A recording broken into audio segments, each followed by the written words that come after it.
Welcome back to Kings of Columbus on the podcast. Doug Lesmerises, Bill Landis talking quarterbacks. Landis, we weren't going to do this on this Tuesday, and then we have to check in. We have to check in on this, what Ryan Day said and didn't say on Monday when he announced that there wasn't an announcement, which was in itself an announcement and reminded me a little bit of when I went to Pittsburgh for Terrell Pryor to announce his college football decision, and then he didn't make a decision. And the announcement was there's no announcement. But this is different because no announcement, there was an announcement. There wasn't a decision, but no decision was in itself a decision. So we did find that interesting what happened on Monday, correct? Yeah, for sure. And it was funny, like we walked into the Woody on Monday and they had the table set out where we normally like sit and do some writing for the first time all camp. And I was like, oh, they're expecting us to hang out and write something. And then the first question to Ryan Day from Dave Biddle, which we love Dave Biddle because he asks always the most obvious and most important question right off the bat. He said, what's the update on or do you have an update on the quarterbacks? And Ryan Day says, yeah. And then takes a swig of water and like silence in the room for about 5 seconds. Like, okay, here it comes. And then it was like, yeah, we don't have one. I was like, okay. But yeah, no decision at this juncture when it has happened at this moment previously in other quarterback battles is interesting, even if it wasn't the news we were maybe hoping for or expecting. So we have a lot to talk about here. And listen, we're going to break it down for you. Like we want to do this because I think there's some people who need us to do this, because if you're panicking, I will tell you, don't panic. I would not. Is this a panic podcast, Landis?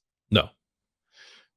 The Tackle podcast was a panic podcast. There were people who were giving up on the season based on we would tell you. I think that's the thing. I hope people know that from us by now. If you're new to us, maybe you don't. If you know Landis, if you know me, if you know us together in the old way, we're going to tell you what we think. But we're going to tell you when it's not time to panic. So this is not that. And there are multiple things here. We researched how many other teams of the Power 69 have not made a quarterback decision yet. That influences this. We're talking about experience in the top 25. The top 25 preseason AP poll, like how many teams are really bringing back quarterbacks there. We're going to get all of that to that at the end. We're also going to talk about Ryan Day and Brian Hartline and play calling, which kind of slid by us in the news conference on Monday. Didn't get asked about, which, by the way, I think arguably, I think that's more important than the quarterback decision. Is that a statement that you maybe would agree with in segment 4? Yeah, I think I could get there. Yeah. So if Ryan Day had said, we have a quarterback, we might have asked 11 play calling questions. But when he said we don't have a quarterback yet, we asked 30 quarterback questions and none about play calling. And then he went on his radio show and said, I'm keeping it for now. Important. But what we want to talk about here first is Ryan Day and the decision-making process, because I think the process of this is as important as the players involved. And that's where I think you and I believe there is not reason to panic. Is that correct? That is correct. For reasons that I think we will get more in depth on a little bit later in this episode, but I have a lot of confidence in the man making the decision. It's not 2015. It's not 2015. Do you see Tim Beck? Do you see Tim Beck? Is Tim Beck in the room? Is Tim Beck in the room? No, he's not. Okay. So it's not 2015. I already saw people, help us. Is it 2015? I understand you're scarred. I thought that they did a bad job in 2015 with that quarterback decision. I think the process will not be that, and the decision-making will be better. But we have to talk about the quarterbacks first. And when you hear Ryan Day talk about this, because Landis, there has been some people saying, hey, you know what? It's Ryan Day, man. He's a quarterback developer. Don't worry about it. Now, I do think, will Ohio State's quarterback be good? Yeah, I think they will. But the player does matter. I am pretty far down the line of, I think Ryan Day will handle the decision-making process well. Do I think that guarantees that the quarterback that he picks will play well? Because he was recruited by Ryan Day. He has a recruiting pedigree. Both Devin, Brown, and McCord were top 50 national players. They were both the number 6 composite quarterbacks in their class. They're taught by him. They're in this system. Do I think that automatically means they will be good quarterbacks? No, I don't think they'll do that. I do sort of have faith, which we'll get to, that Ryan Day will pick the best guy or have a good process to make the decision. I don't think it guarantees that the guy who wins is going to be a Heisman finalist. That's probably fair. And like if you're going to put it at Heisman finalists, I probably would agree with you just as the baseline assumption of how good the quarterback play is going to be here year after year. But they haven't missed like that. That's the thing that's always in the back of my head. And I guess, some of it was obvious, right? Like Justin Fields was in the transfer portal, the guy who some thought was the best quarterback in his high school class. Like, no duh, you take him if he's available. But like there was evaluation, I think, involved with picking a guy like CJ Stroud, and clearly that was a hit. And I think like even finding some of the right guys to be backups here, I kind of like I don't know, they didn't play, but I think in terms of just like kind of guys you want in the room, I think they have a really good feel for the kind of player and people they want at the position, and that goes a long way with me. There will come a time, I think, maybe when maybe they don't nail that the way they have nailed it previously, but it gives me a lot of confidence when I look at both of these players and see the history here of evaluation. It's not even development yet. It's just pure evaluation of guys that they think can play at the right level that Ohio State needs them to play. So I do give them a little bit of, I probably give them more benefit of the doubt than it sounds like you do. I'm going to throw a butt in your face right now. Evaluation standpoint. The first guy that Ryan Day evaluated and brought in here, and I know it was like in a desperate situation, but Matthew Baldwin, everybody was like, that's Ryan Day's guy. He was going to Colorado State, and then Ryan Day was like, I'm going to take him. And it was like, Matthew Baldwin, that didn't turn into a thing at all. He inherited Tate Martell. His knee exploded. No, I know. But did you think Matthew Baldwin was going to be a Heisman finalist if he had stayed here? I don't know if he would have been a Heisman finalist, but I don't know that you can say it didn't work out based on evaluation. When did his knee explode? Did his knee explode here or after he left? No, his knee exploded his senior year of high school, and then he tried to play on it in a state championship game, and it exploded again, and then he was medically disqualified. I know you ate tacos with Matthew Baldwin in Texas twice. I did. And it was such that part of it. The place where you ate tacos with Matthew Baldwin in Texas was a Texas taco place that is now in Ohio. Yep. And I do think that is Matthew Baldwin's legacy more than anything else. He brought Torchy's Tacos to Ohio. Torchy's Tacos is now 2 miles from my house. So thank you to Matthew Baldwin. But okay. All right. I'll give you that one. Jack Miller, they're in early. We love Jack Miller. That was urban. Okay. So so I'm making notes. That one's not Ryan Day. That one's not Ryan Day. CJ Stroud's the back end of that class. They go to Elite 11. All the receivers call Ryan Day and say, we got to take this guy. We got to take this guy. And Ryan Day's like, all right. But like they weren't in on him. Or like that was a last second kind of thing. Who are all the other guys that didn't wind up here? What about Emory Jones? Is that Ryan Day or no? That was Urban Meyer? I can't recall. That might have been a Ryan Day. How about Dwan Mathis? That didn't happen. Was that Ryan Day? Or was that Dwan? Yeah, Dwan was that. Yeah, the 2019 cycle was like really wonky. I think it turned out actually that there were just like no good quarterbacks in that recruiting class. Because it was like Graham Mertz and Dwan Mathis, and like I guess like Max Duggan, I think, was in that class. So I guess he would have been the best of that group. But it was not a good class, so they got Justin Fields instead. So Justin Fields dropped from the sky like a miracle that, frankly, I don't know, anybody could have evaluated and say, I'll take Justin Fields. Now, so I'm not disputing development. I'm disputing evaluation of like, hey, this is the guy, because like McCord's who's the guy that Ryan Day had all the time in the world to evaluate and choose. Kyle McCord is kind of the first example of that. Is that a fair thing or no? That is fair. No, okay. Yeah, that's fair. Yep. Also, Quinn Ewers. What about Quinn Ewers? That evaluation. The evaluation to bring him here. He comes, he sells. What is it? Coconut water. He sells coconut water kombucha, and then he leaves. Kombucha. That evaluation. What was that evaluation? Is that just like that doesn't get stuck to anybody because it was NIL craziness? Yeah, like the evaluation was he was the best player, best prospect in the country. So I guess maybe not much evaluation. mismanaged a rival, but I'm not so sure that was Ohio State's fault. So I'm just to be clear, I've named 6 quarterback evaluations that didn't work out, but that none of that affects your opinion of what you're saying here. Yeah, I can dismiss almost all of them. Yeah. Okay. Yeah. Just double check. So here we are, and the older veteran guy that Ryan Day chose over the guy at Michigan who took Michigan to the playoff last year. That guy has not yet won the job, but we're still good. And then Devin Brown, by the way, is committed to USC and comes in the back door also. And I'm not, again, Devin Brown's a big national guy, but it's not like they were in and wooed Devin Brown. If Clay Helton doesn't get fired at USC and that thing goes up in flames, if USC is normal more quickly, Devin Brown's probably still at USC, yes?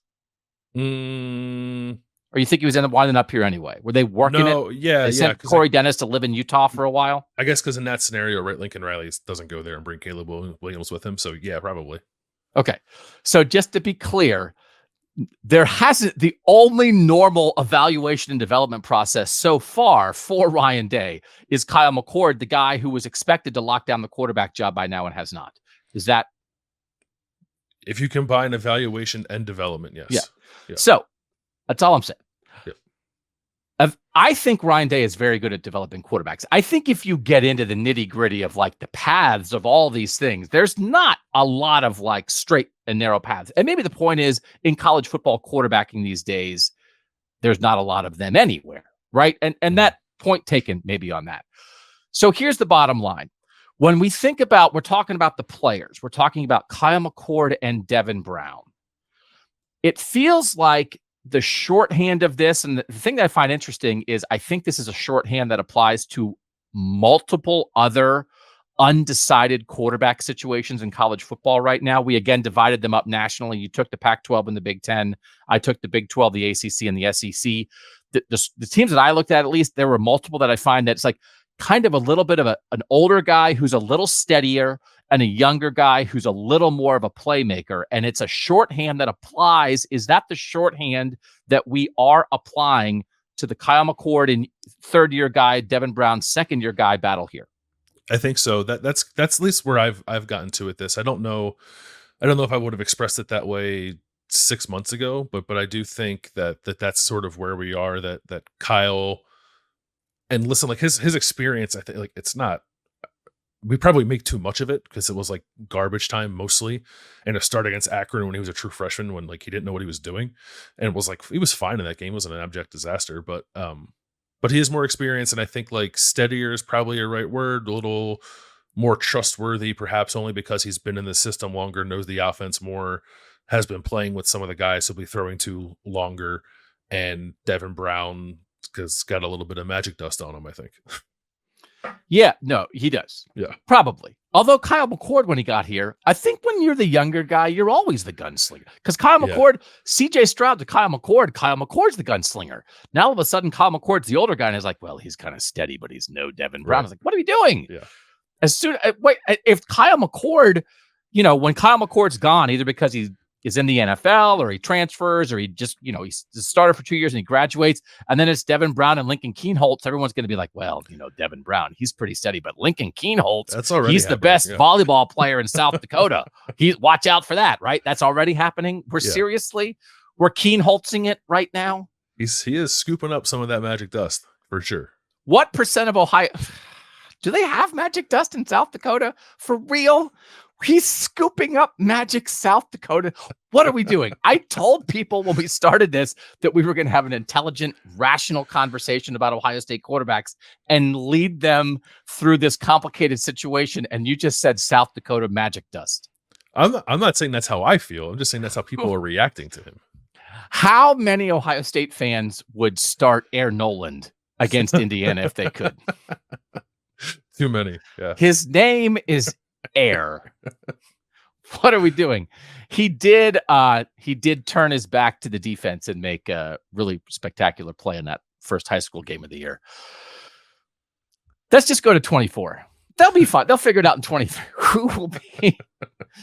Oh, the 6-way battle between Tristan Gebbia in year 8 and 17-year-old Air Noland with Devin Brown and Kyle McCord in the middle. Okay, so the ability of these two players, the fact that we have gotten here, which is no decision this close to the start of the season, how has it influenced your view of your expectations or your view of the abilities of these two quarterbacks?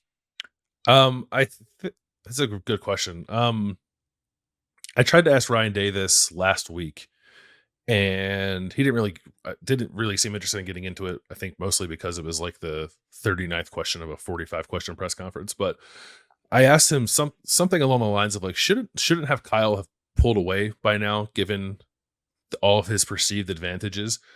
And like, is that frustrating for you? Is it frustrating for him? And not much came out of that, but it has kind of, it's been in my head for the last probably 2 weeks. Like, why didn't that happen? And I don't know that makes me think that like Kyle is suddenly a worse quarterback than I thought he would be. I think it just makes me think that Devin is probably better than I gave him credit for coming into this. Cause I thought that gap would be insurmountable for Devin, the gap in experience, the gap in like consistency of just throwing the football that I thought we saw sometimes in the spring between the two of them. That we've gotten to this point and Kyle has not been named the starter and it's being described as it's being described by Ryan Day leads me to believe that Devin has closed that gap rather quickly. So it's like I'm higher on Devin because I liked Devin when I got him. I thought as a high school prospect, he looked like a guy who was going to be a really good player someday. But I think maybe he has gotten there faster than I would have anticipated. And Kyle McCord has, I don't know if plateaued is the right word. It's probably unfair because we don't see enough for me to say that. But that's kind of the feeling that I'm left with when we're looking at a quarterback battle that is, for all intents and purposes, even at the moment. When Devin Brown got hurt at the end of spring practice, missed like the last week and then did not play in the spring game, I think some people wondered and asked, did that hurt Devin Brown in the quarterback battle? I think it helped Devin Brown in the quarterback battle because he didn't get to play in the spring game, so you don't know. Mm-hmm. And I think there is a bit of this that is they are just curious still because the spring game is not a game, but it's more of a game than anything else in practices. And I think there's a scooch of this, maybe two scooches, that is they kind of want to see what Devin Brown does under the lights. Yep. And they don't want to close that door until they see it, and they haven't seen it. And so I actually think the mystery of Devin Brown has perhaps extended this quarterback battle in a way that if you thought, well, Devin Brown's out, he didn't get to play in the spring game, I think it's actually a 180 of that. And so I do think that's like, I think they kind of just want to see it. Don't you think they're just almost not curiosity, but to like triple check on, they don't want to say it's not Devin Brown when they've never seen Devin Brown let it rip in a game situation. I think it is on some level curiosity that's kind of where I landed coming out of talking with Ryan Day on Monday. And I said it on Snap Judgments afterward. Like, I don't know that I felt prior to this week, maybe last week, that Devin Brown had to play in some capacity, even if he wasn't named the starter, you had to play him. But I can't shake the feeling that like they have seen enough in practice to pique their interest of what it could look like if he does play. And this is a projection on my part, but I wouldn't be surprised if Devin Brown is like a guy who gets a little loosey-goosey with it in practice in a way that's like, oh man, that was a bad decision. Like he might make 3 plays that wow you and 5 decisions that make you wonder if he can play quarterback at this level.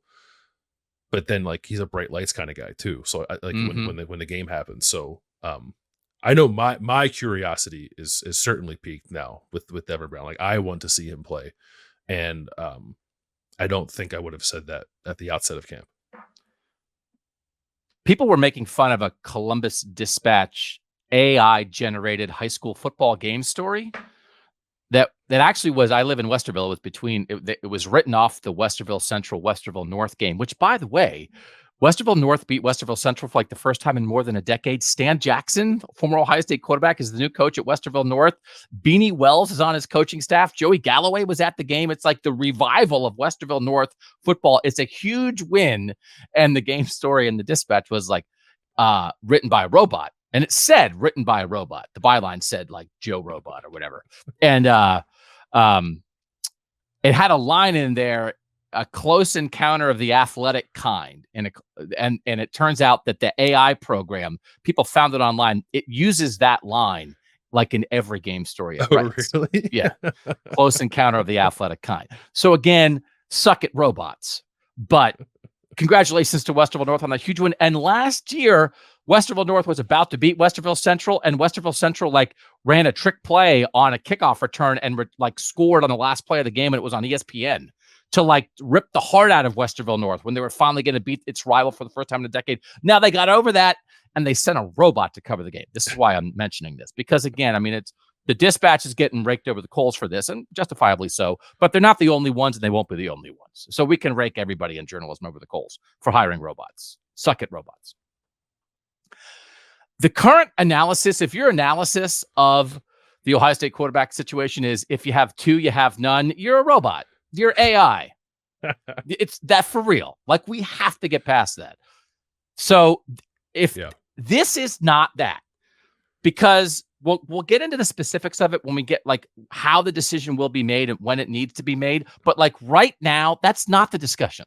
That's a robot discussion. A robot could write that. If you have two quarterbacks, you have none. That's not true right now. Okay. So we have to, as sentient human life forms, take the discussion past that. I think it will be mostly okay. Here's, I think, kind of how I'm viewing it a little bit. And it's a comparison not to 2015 in the quarterback battle, which we'll talk about in a little bit, but 2014, when JT Barrett was your regular season quarterback, and then he got hurt, and then it was Cardale time. And it was sort of like you want JT in the regular season, and you want Cardale in playoff time, right? What is it? JT on the streets, Cardale, the other thing, right? That's what you want. Like when it's go time, when you're trying to get through a season, when you don't necessarily need extraordinary quarterback play. Not that JT Barrett wasn't extraordinary sometimes. Go watch him run like a fullback and require 9 guys to tackle him and ask if he's extraordinary or not. It's just his extraordinary traits aren't maybe typical quarterback traits, especially in this day and age of college football. And he couldn't sling it like Cardale, who could throw it through a wall. It kind of worked out then. It just kind of worked out. Now, I am not all the way on the side of they couldn't have won the national title with JT. I mean, I'm not. Go watch JT Barrett play against Michigan State in 2013 and ask if he can throw it well enough to beat them. But Cardale's more boom or bust. I don't know that you would want Cardale, and we saw it in 15 then, which we're not going to talk about yet. But is it possible that Kyle McCord maybe is a little bit more of a get you through the regular season quarterback, and Devin Brown is a get you over the top quarterback? Is Kyle McCord win the Big Ten, Devin McCord's win the national title? That's not fair to either of them, because I think both could do both. But it's another shorthand for steadier versus little more of a playmaker. Do you at least know what I'm saying with the JT Cardale comparison? I do. Yeah. I think there is and we saw it last year, right? It was like the main talking point of Ohio State in the playoff last year. There's a level of playmaking and creativity required at the quarterback position, I think, to ultimately win a national championship. And if you think that Devin Brown has that a little more than Kyle McCord, I would agree with that. Again, based purely off projection, because Devin Brown has never played anything meaningful in college. But I don't know. I don't know that if I love the process of playing one guy in the regular season and one guy in the postseason. If that's what you're asking me, I don't like that. But I do think that Devin Brown might have a little bit more of the razzle dazzle, let's call it, needed to ultimately win a national title. If you look at some of the quarterbacks that have done it most recently, even like Stetson Bennett, like not the most physically gifted guy in the world, could make a play when you needed him to.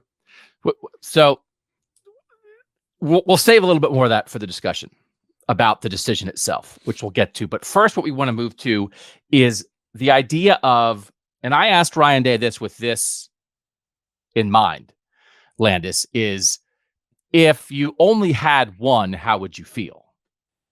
because, and I mentioned this on a previous pod, Penn State just has Drew Aller, who I don't know is that dissimilar from either Kyle McCord or Devin Brown, but the fact that you have two complicates it, where at Penn State, they're just like, let's roll with the guys. So I looked at the recruiting classes in 2022, 2021, and 2020. So that's second year, third year, and fourth year quarterbacks in college football. Now, a bunch of the guys who would be in the fourth year, CJ Stroud, Bryce Young, are not here anymore. They're in the NFL.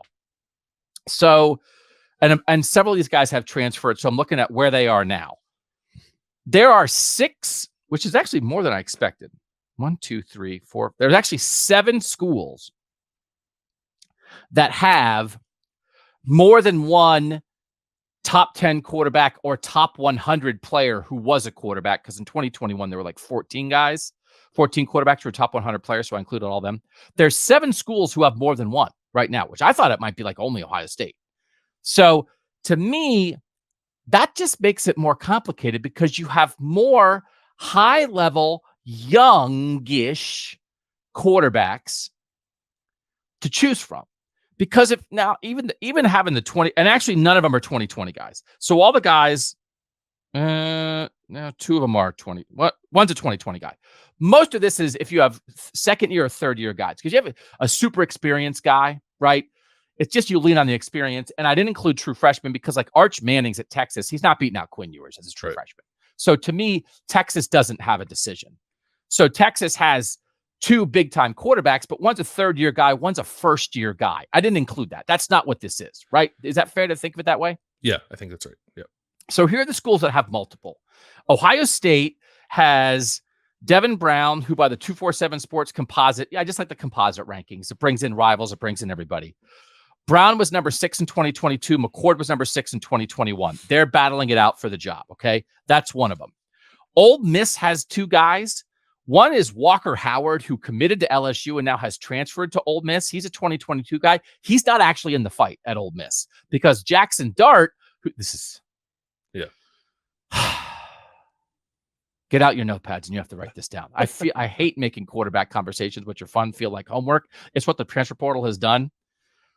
Ole Miss currently has a quarterback battle between Spencer Sanders, the former Oklahoma State quarterback who's made 41 career starts, and Jackson Dart, who started at Ole Miss last year but began his career at USC.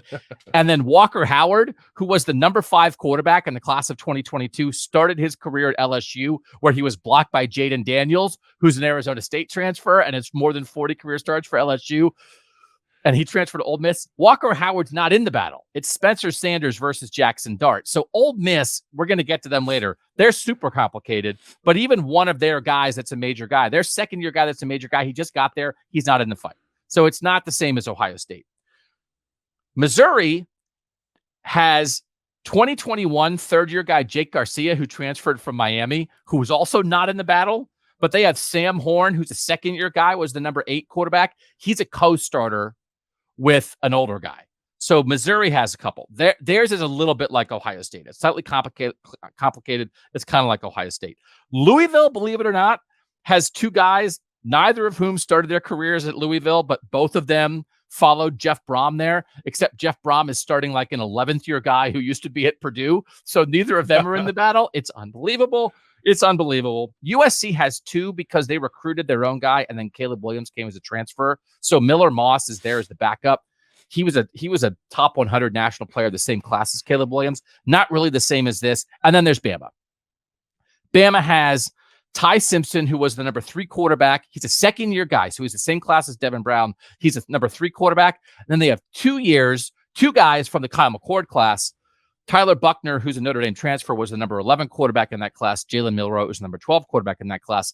Their quarterback situation is even more complicated than Ohio State's. You would take Ohio State's quarterback situation 100 times out of 100 compared to what Alabama has. So this is my point, Landis. My point is not the complicated ones, because that just was not interesting. That was not interesting. That was not fun. It was not interesting. The portal makes it very difficult. This is my point. Cade Klubnik, the number 1 quarterback in the class of 2022, the same year as Devin Brown, he's the guy at Clemson. Like, there's nobody else who's challenging him right now. Quinn Ewers, the number one guy in the class of 2021, third-year guy. He's the guy at Texas. He was the starter last year. He's the starter this year. Arch Manning is not challenging him as a true freshman. Caleb Williams, he won the Heisman. He's a guy. J.J. McCarthy at Michigan, he was the number 5 quarterback. He's a third-year guy. He's the same year as Kyle McCord. He's the guy. He beat out Cade McNamara last year, but there's no challenger for him this year. Drake May at North Carolina. He was the number 9 quarterback in Kyle McCord's class. He's a third-year guy. He was handed the job last year as a sophomore, was awesome, is a Heisman candidate, is probably going to be the number 2 pick or number 3 pick in the coming draft, is not in a fight. A lot, Klubnik, McCarthy, Ewers, May, guys like that are not in a fight. They're not in a fight because they don't have a second guy there. And then the other one that's comparable, Georgia has 2 guys like Devin, Brown, and Kyle McCord, and they picked neither of them. Mm-hmm. Gunnar Stockton is a second-year guy. He was the number 7 quarterback. Brock Vandegrift is a third-year guy. He was the number 4 quarterback. I think that's very comparable to Kyle McCord and Devin Brown, and they punted and went with the lower-rated 4th-year guy, which I think people think is great, and Georgia's going to roll. I think they took the easy way out. I'm not saying it's the wrong way out, but I don't know that that's automatically correct. So that is a situation that's comparable to Ohio State. I think Ohio State might wind up with a better answer because I don't think they're going to settle. You know what I mean? I'm not saying Carson Beck is bad, but I'm not sure he's as naturally gifted. He's been sitting there at Georgia behind Stetson Bennett. And now as a 4th-year guy, he's going to play. My point is this, Landis. Ohio State's is more complicated than places like Clemson, North Carolina, Penn State, who are playing similarly rated quarterbacks. It's more complicated because Ohio State has 2. But then there are also places that are just taking experience. That's not necessarily a more talented quarterback. So the result is Ohio State's in the middle. They don't have an obvious lone young talented quarterback, and they don't have an obvious old easy answer. They have 2 fairly young guys who have never played and have a recruiting pedigree. And the result is it looks complicated. It feels complicated. It might induce panic, but I don't think it's bad. I don't think Ohio State fans should be jealous of the other quarterback situations, even though right now they're settled.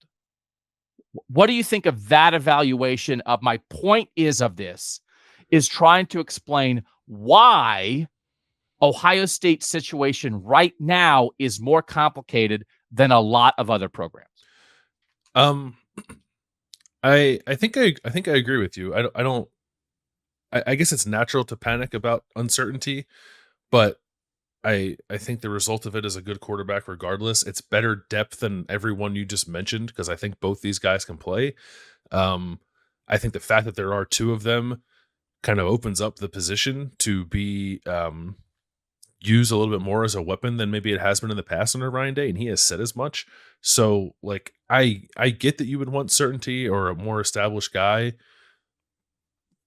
If that guy is not a Drake May or a Caleb Williams or like a Cade Klubnik, I think I'd rather have this. And maybe Cade Klubnik might even be a bit of a stretch because he's not played a ton. He's played some. But Drake May and Caleb Williams for sure. Like, I think I'd rather have this than almost everything else you just kind of laid out for me there.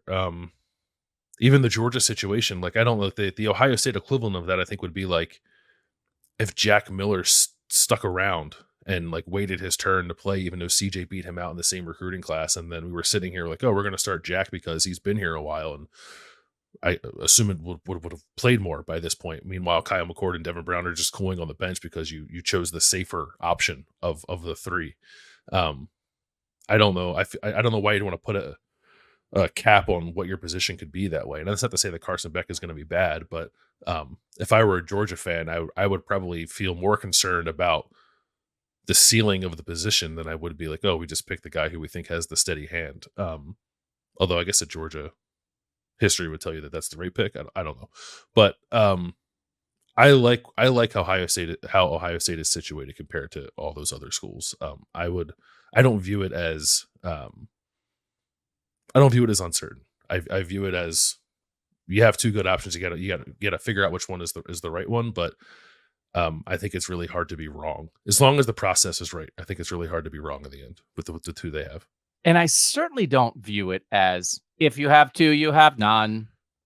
Right? No. Like I just like that's not what we're talking about right now. That again, like if you said to those people, so is the Penn State situation automatically better because there's one of them? And we like Drew Aller. We've talked about Drew Aller. We just did a whole Penn State, Michigan, Ohio State podcast. I think there's a ton of reason to have belief in Drew Aller. But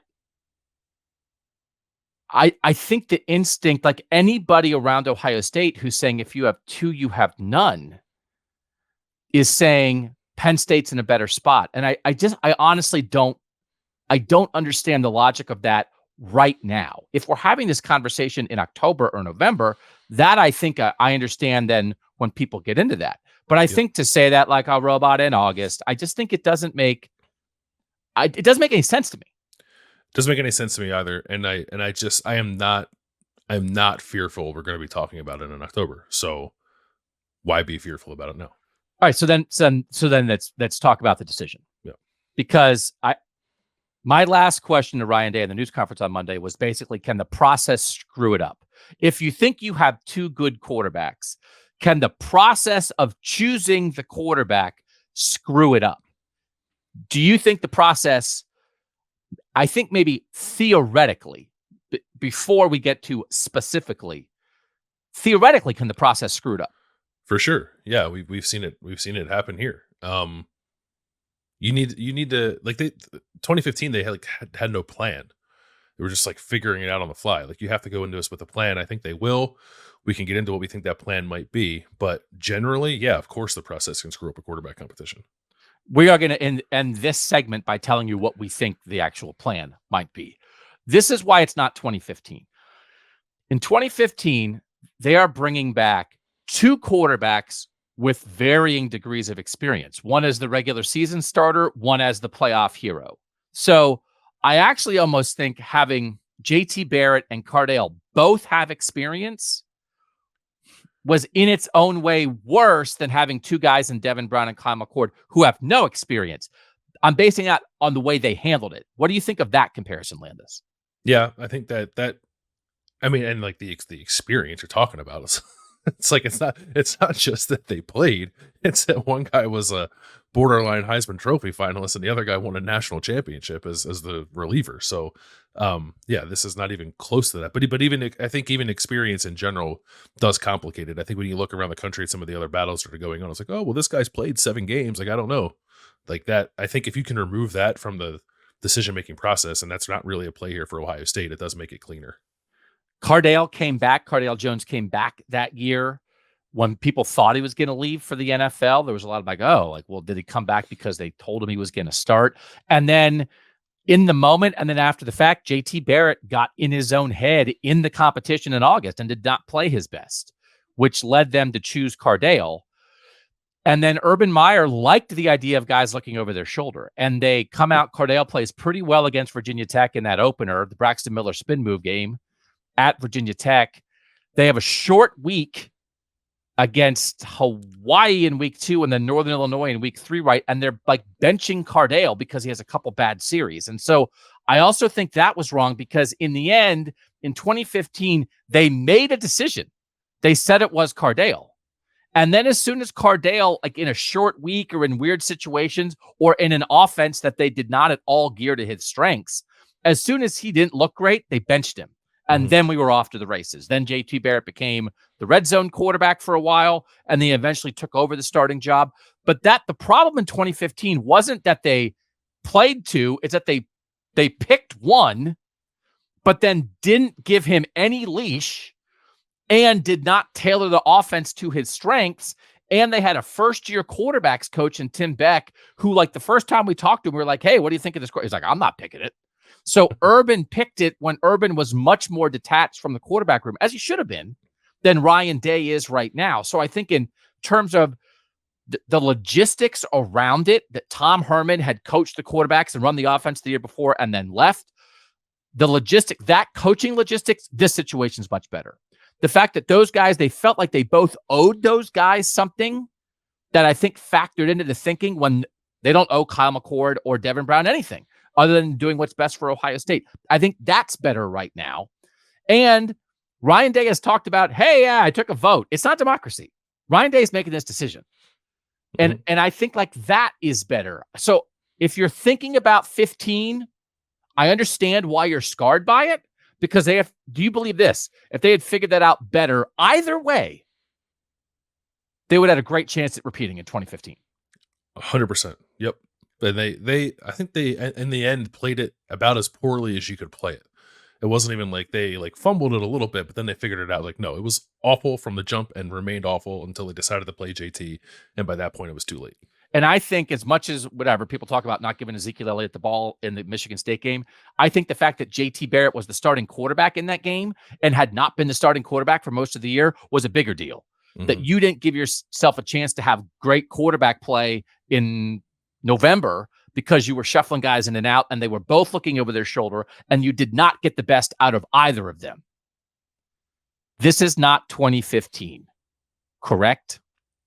Correct. Yeah. And like it could very well end up in a situation where they do play both guys early on, not dissimilar from 2015, but the methodology I think will be much different. Because even back then, like we didn't know what they were going to do. Like they threw JT into the game against Hawaii. Like, oh, JT's playing now. Ryan Day is already preparing us for the 2 quarterback world for the start of the season, should they decide to go that way. So if and when it happens, it will not be surprising to anybody, most importantly, the players themselves. They huddled on the sideline before the opener in 2015, and we didn't know who was going to take the field. Right? They said they didn't know who was going to take the field. I can remember I was Martin Jarmond was the assistant athletic director at that time in charge of football, and he was down on the sideline. I was texting him, be like, hey, who's going to be the quarterback? He's like, sorry, man. I was like, come on, Martin.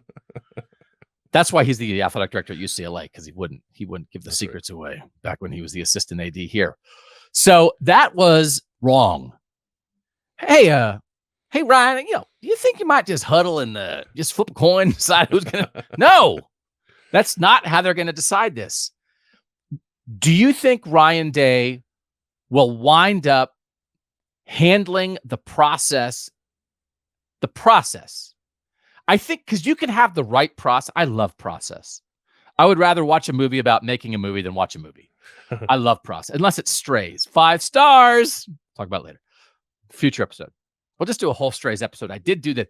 The guy who wrote Strays only has like 1,500 followers on Twitter. I think we could get him on the pod. But I think as part of the Writers Guild strike in Hollywood, they're not allowed to do any press. I think that is correct. I do think Kings of Columbus would, if he was like, can I just do a football podcast? Come on. It's a football. Does that count? I think you can't be on it with us until the strike is over. But will I attempt to have him on? 1,000%. Not a lot of credits on this guy's resume. Yeah.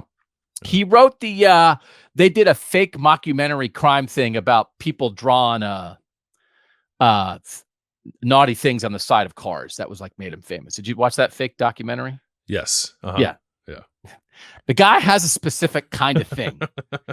Anyway, this will not be this. So I think you can have good process and still make the wrong choice.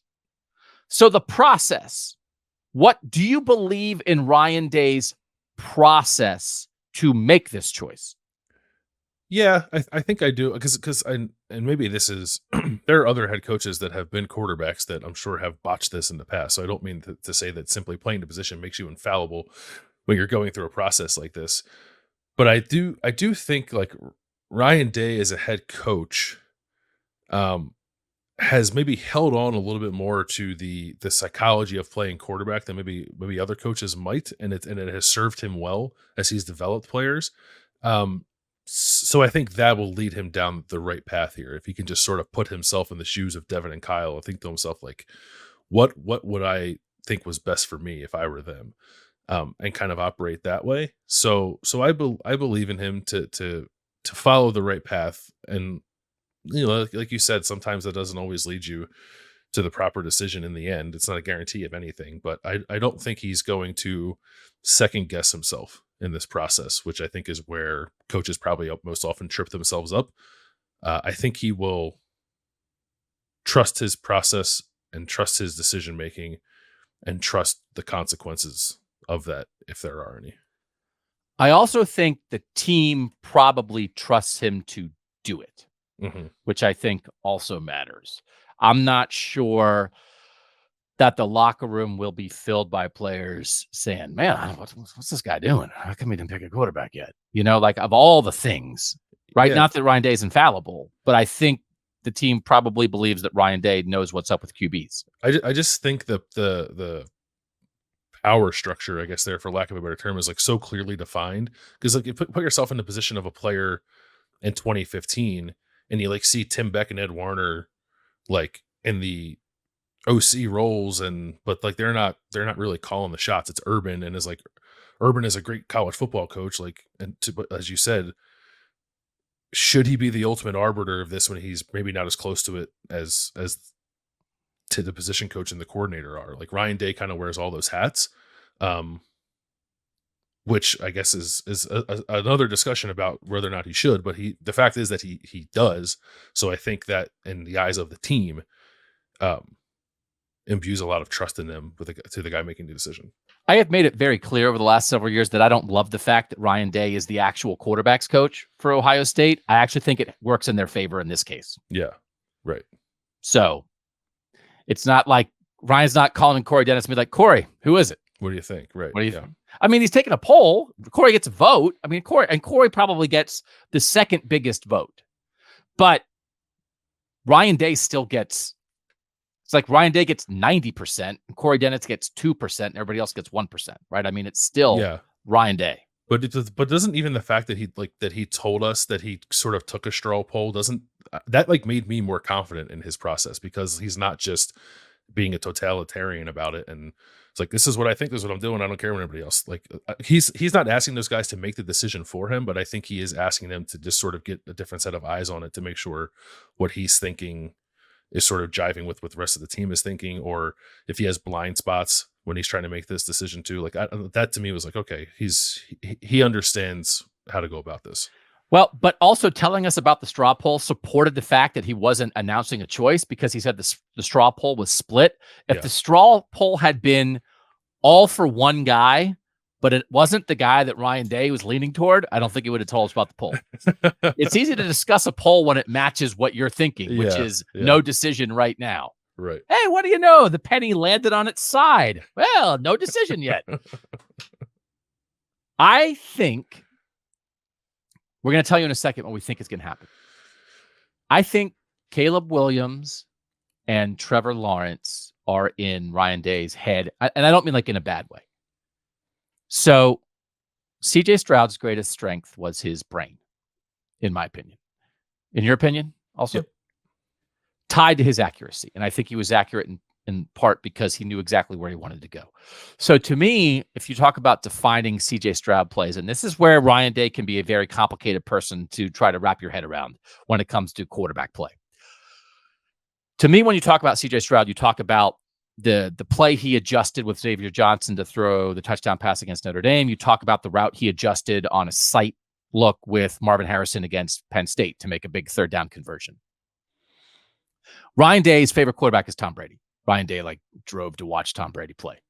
I think that's what Ryan Day, he's from New England. He can't help it. It once was Steve Grogan. Now it's Tom Brady. It's his favorite. Just as one of those things. It's like, hey, I'm from a place, and that place happened to have the greatest NFL player of all time. I guess I'm making my favorite player. It's not like we're asking him to say that, his favorite all-time quarterback is Drew Bledsoe, right? So he says he loves guys like that. Right? That's what he says. Does he say that? He does, yes. And he talks about little movement in the pocket and just feeling pressure and that, but really being a student of the game, being accurate, like that kind of thing.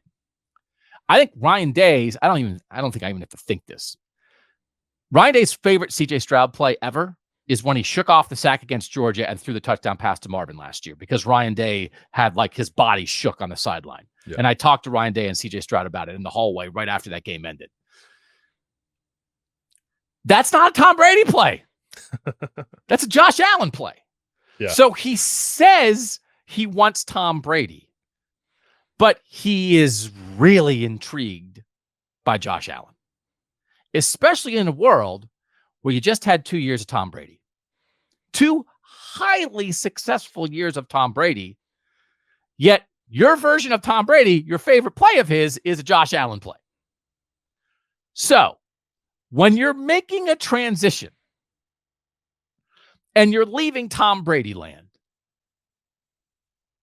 and Kyle McCord is maybe a little more like steadier process, whatever, but you got to change anyway. And no one's going to be as good as CJ was in year 2. Neither of these guys are going to be that good now, right? They can't be. They're a year 1 starter. This is your window. Caleb Williams is awesome. Caleb Williams has a lot of Tom Brady. He also has a lot of Josh Allen. He's he's unbelievable with his legs when he needs to be. What did Trevor Lawrence, who's going to have I'm taking him in my fantasy draft. If anyone in my fantasy league is listening to this, I'm taking Trevor Lawrence in the 4th round. I'm going to pair him with Calvin Ridley. Trevor Lawrence, how did Trevor Lawrence beat Ohio State? Not with his arm, with his legs. In 2019 against the best defense Ryan Day's may ever have. Legs. I think the opportunity of legs is intriguing him right now, and he can't help himself, and he doesn't want to give up on it until he sees it. What do you think of that? I think that's right. I do think, like to the Tom Brady, Josh Allen point, obviously you want someone who encompasses both. Whether or not they have that in this battle, I don't know. I would guess probably not, at least not to the level that CJ kind of displayed in the Peach Bowl. Not yet. If he had to choose between one or the other, I think he would lean more toward the cerebral, toward the processing, toward the limiting mistakes than he would. I'm going to run around like a crazy person and maybe not think the game the way that I need to think it sometimes. But there are like levels to that. Like you don't need to be Tom Brady right now. If you can show an ability to think the game the way that Ryan Day wants you to, and he can project out that a year or 2 down the road, or by the end of this season, you're going to start being a more process or a more, I guess, mentally oriented quarterback than one who's just getting by on pure physical traits. But you do have those physical traits. I think that becomes more enticing. And if you look at like Devin Brown, Lincoln Keenholz, to a lesser extent Aaron Noland, but like still a little bit of Aaron Noland, there are movement skills there that I think were prioritized in a way that had not been previously prioritized with quarterback evaluations coming out of high school, which I think is important when we try to think about which direction Ryan Day might ultimately want to take this. Which means you gotta check. You gotta see. I just want to see it against Indiana and Youngstown State just to see. So how do you think this process is? There's 2 questions we're going to answer in this segment left. How do we think the process is going to play out? And when do they need to decide on this is our quarterback? We're not doing the 2 quarterback thing anymore. So how do you think it will play out? I think the second part of the question is easier to answer quickly. So I think it's the Notre Dame game. Like I don't think you go to South Bend with two guys playing. I think there is I think it is like a 2% chance. Yeah. I think that this is a 3-game window against Indiana, Youngstown State, and Western Kentucky, and that the Tuesday news conference the week of Notre Dame begins with this guy is our starting quarterback. That's how I see it too. And the thing that complicates it a little bit for me is it's like it's Indiana and then the 2 non-conference games, and like I like Indiana is not good. I'm not trying to pretend like I'm not going to let you say it on this show. I'm not trying to live pretend in this world. I am not trying to pretend that Indiana is good because I don't. You're trying a little bit. I think Indiana is like certainly better than Youngstown State. It's probably not better than Western Kentucky, for being honest. Or Western Kentucky is more dangerous, I guess, than Indiana is. It is a Big Ten road game, but that's about the extent of it. But anyway, what my point was, what I was getting to was, do you want whoever you think is a starter to have a full game under their belt before Notre Dame. So then do you need to use the first 2 games as like a tryout, not dissimilar from what Michigan did last year, and then play the guy against Western Kentucky so that he's not going into South Bend as a first-time full-time starter? Not necessarily. As I've said many times before, I thought the way Harbaugh played it last year for Michigan, Cade McNamara week 1, J.J. McCarthy week 2, will make a decision in week 3, was masterful. I think Ryan Day could do that. I don't think he is going to do that. Yeah. I think he could. I don't think he has to. What you can't do is pull guys when they make a mistake. Yep. So if they know, and as long as they know a feel for the game when they're expecting to go in, and I don't think it has to be third drive you're in. I think it can be like, Devin, stay ready. You're going to play soon. And then you let, if Kyle just had, if you say Devin's going to play drive 3 and then Kyle throws a pick to end drive 2, well, now it feels like he got benched. Or if Kyle throws an unbelievable touchdown to end drive 2, maybe you want to let him ride that mojo a little bit. So I think you say, like, we're going to play Kyle for a chunk and then we're going to play Devin for a chunk, or vice versa, or whatever. But that they know that. We don't have to know it specifically, but that they know that. I think it could do game to game. I don't think he will. I don't think you have to. And I think the person who did not start, I think you could. Now, also, it wouldn't be a terrible idea if you're going to do this. Whoever starts Indiana, maybe the other guy starts Youngstown State. I don't think that'd be a bad idea.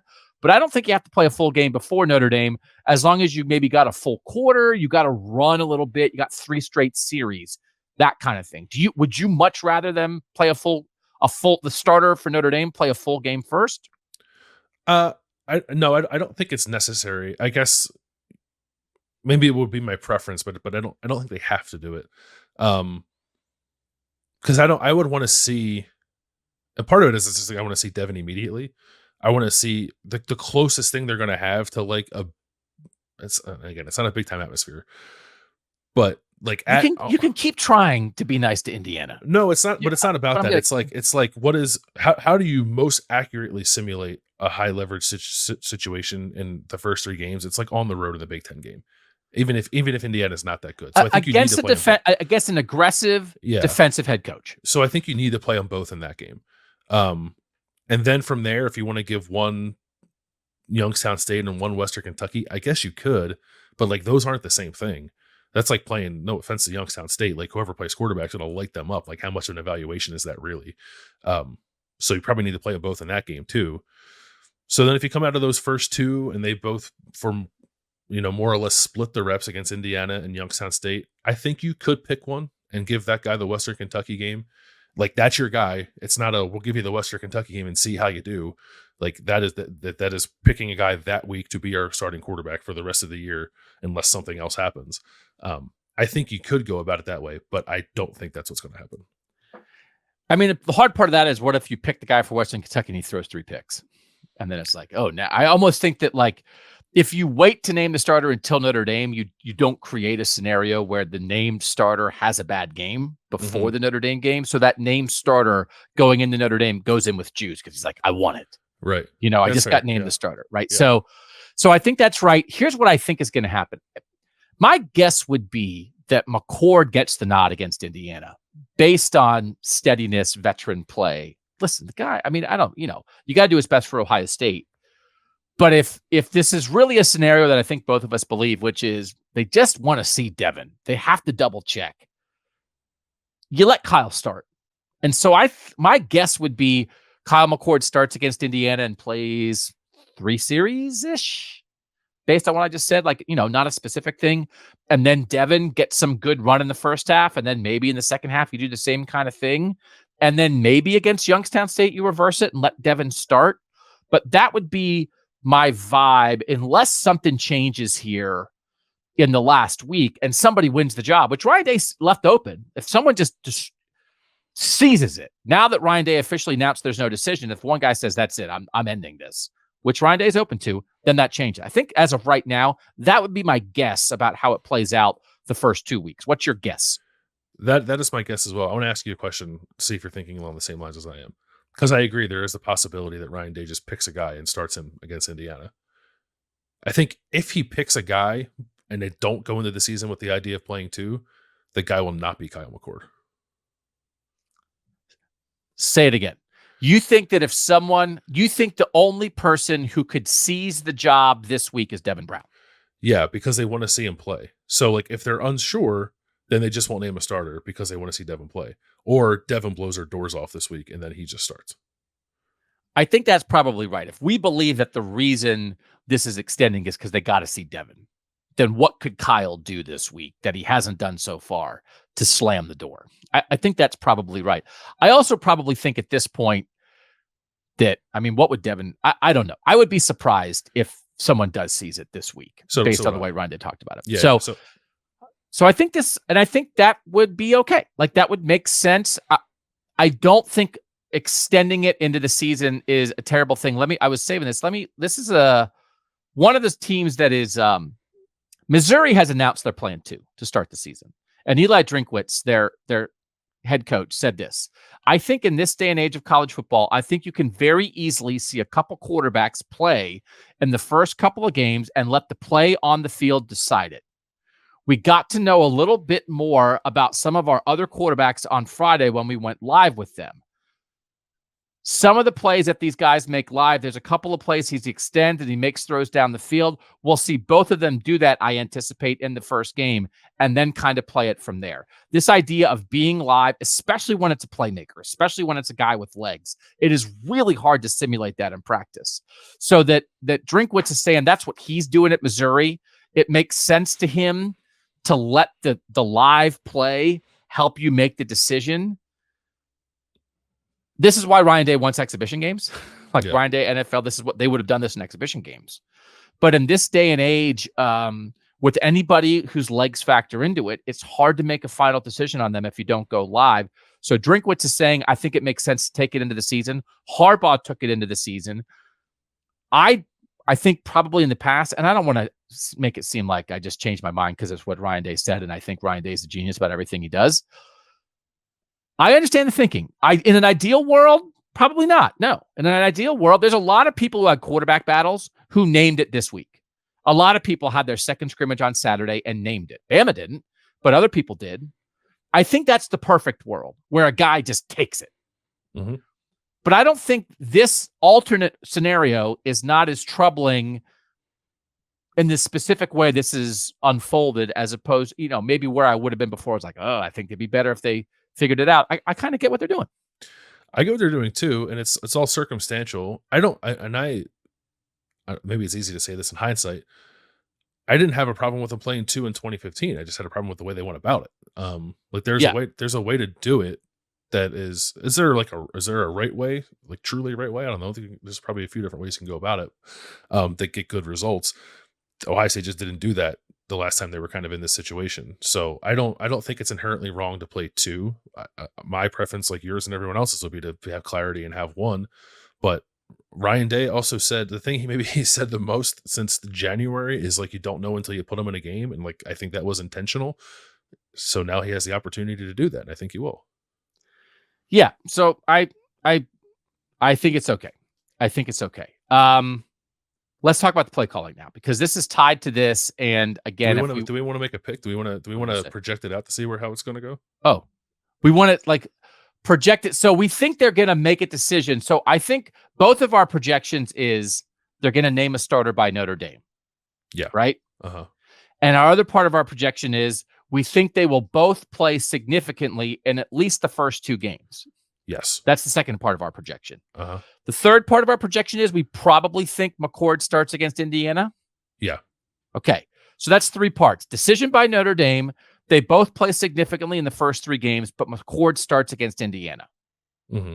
I don't want to do more than that. You want to do more? We don't have to. I just wanted to see if you want. Well, what do you? Here's what So I think projecting is fun. Yes. Sometimes you project because you believe that someone has made a decision and has not yet revealed it.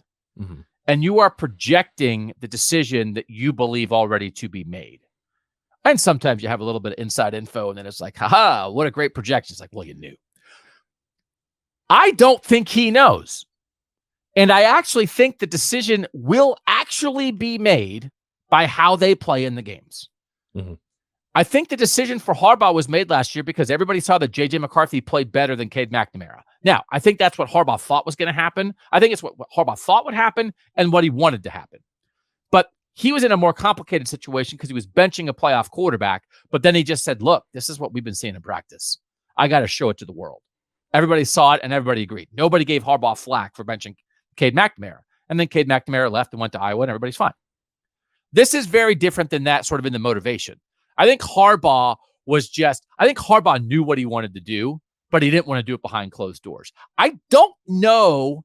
Do you think Ryan Day knows what he wants to do? No, I don't. I agree with you. I think that and it's not conflicted. I just think he doesn't know. He wants to see more. So he's going to use the game to do that. I think he believes they will play both and the games will make the decision. That maybe there isn't even a decision to be made.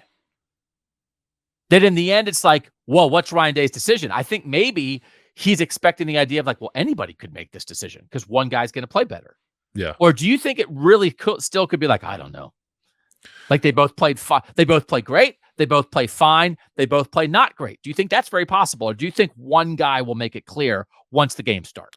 I think one guy will make it clear once the game starts. And that's not even to say like they could both play well, but it could still be clear. So I'm not super worried about that.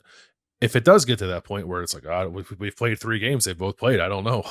Like that is not great. I don't think at that point, I think you definitely need to make a decision and just roll with it. But I don't think we'll get there. I think it'll be clear enough for everybody to know. And I'm not saying one or the other. Just think like one of them will emerge and separate. And do you think it will be that Kyle McCord will be good? And then Devin Brown will either be as good as Kyle McCord, also with some crazy legs plays. That's like, okay, it's got to be him. Or that Kyle McCord will be good and Devin Brown will make a few loose turnovers and it's like, you can't play that guy. Yeah, I think those are the two dynamics at play. Yep. Yeah. All right. So given all of that, I'm not making a pick. You want to make a pick? Make a pick. No, because we'd just be guessing. Like, and I don't think that does anybody any good. Like, you're right. If I thought that Ryan Day had made up his mind that is just not telling us, I think I'd be a little more comfortable making a pick. But I agree with you that I don't think that is the case. So, and I don't want to just like throw a name out there, which would be a pure guess or like even preference, which my preference doesn't matter. So, yeah, we don't have to do that. Because here's the thing. I think he's intrigued by upside. He's intrigued by the Josh Allen part of it. But he demands the Tom Brady part of it. So he really would like Josh Allen as long as Josh Allen has enough Tom Brady in him. Mm-hmm. So that idea, and this I think is the main thing to watch, is in this scenario, does someone try too hard? Because when you have the playmakers that they have, you've just got to get the ball to your receivers and you'll be okay. He's talked a lot about making the routine plays routine. I think that's the number one thing. And then when it breaks down, not because you tried too hard, but when it does break down because somebody in the offensive line got beat or a blitzer got through or whatever, now what happens? Okay, now it's go time, but you're not trying too hard. If somebody comes out and is like, I got to make a play to prove that I'm going to win this job, I think and then they make mistakes, that's going to take that guy out of it. So that's the thing he doesn't want. He does not want a quarterback who tries too hard. Take what's there. And then when it breaks down, if you're spectacular, okay, that's the tiebreaker. So I don't think anybody can know because I don't think he knows. Yep. So we will officially pass on a pick. I was trying to move on and move this podcast along. You made me stop and we did 8 minutes on, we're definitely not making a pick. We're definitely not making. Now I feel like I'm going to make you make one now. I already passed. I was passing originally. General. Gut, get jet. See, you can't make that joke. You already yelled at me. You can't make. I said, Tristan, say you can make a Keenholz joke. Okay. South Dakota Magic. Is that what you're going to call SD Magic? SD Magic, yeah. South Dakota Slinger, yeah. There's a lot there. This is an hour and 10 minutes, and we're really just workshopping Lincoln Keenholz nicknames at this point. That's what we've done. That's our opinion on the Ohio State quarterback battle. This is maybe more important. An hour and 10 minutes in, we get to the actual most important thing. Ryan Day's not giving it up. What do you think? He said this on his radio show because we didn't ask him about it, but Brian Hartline is not calling plays against Indiana, right? Yeah, and I'm not surprised by that. I think as we've gone through this process and gotten closer to the start of the season, Ryan Day has telegraphed this a little bit. Um, so wasn't surprised to see it, hear it. My question is not so much like Saturdays. It's the Monday through I guess Sunday through Friday stuff that comes with being offensive coordinator. And in his answer about play calling, I did feel like he said he has given some of that up and put more of that on Brian Hartline's plate. So if that is the case and he can be somewhat more removed from that, I don't know that I have a tremendous issue with him actually calling the plays on Saturday or doing it in a way where they're building toward Brian Hartline eventually doing it, but not taking it over whole cloth from the jump. I agree. That is the most. It's Ryan Day's time and energy and mental energy during the week that is really at play here. It is one of those things of like, hey, Brian, can you do all the stuff during the week, but I'm still going to do the fun stuff on Saturday? Is that cool with you? Yeah. So I know like Nick Sirianni, the Eagles head coach, there was a lot of conversation about like his play calling in his first year, and then he ultimately gave it up. And his thing was always like, well, I pick the menu when someone else cooks the meal. And now Ryan Day is like, no, you pick the menu, but I'm gonna cook it. Like I'm gonna make sure it tastes all right. Yeah, because picking the men. You watched The Bear, right? You did watch The Bear. Second. I'm in the second season. Yeah. Because he's nice. He passes off. It was actually there's like a very similar Ryan Day, Brian Hartline vibe between the head person and the sous chef on The Bear. It's very interesting. We should have them on the show too. So, am I surprised that he didn't hand it off a little bit? I continue to be very interested in Ryan Day being more fully invested in all the other aspects of being a head coach. And I think we have seen him kind of make himself do that. He's also made it very clear he's very tied to the starting quarterbacks. And that I think that's important. And that's why he's going to make this decision. I do think, this is not a criticism of Brian Hartline, but it's a little bit, I don't know, it's a little bit like Kyle McCord. If Kyle McCord was kind of ahead and had just been gangbusters and has like slammed the door, he probably had that opportunity. Ryan Day brought it up. We've been thinking about this since January. If Brian Hartline had been like, I got this, we're good, and had just been 1,000, and Ryan Day was like, man, this is really hard for me to give it up, but this guy is completely ready for this.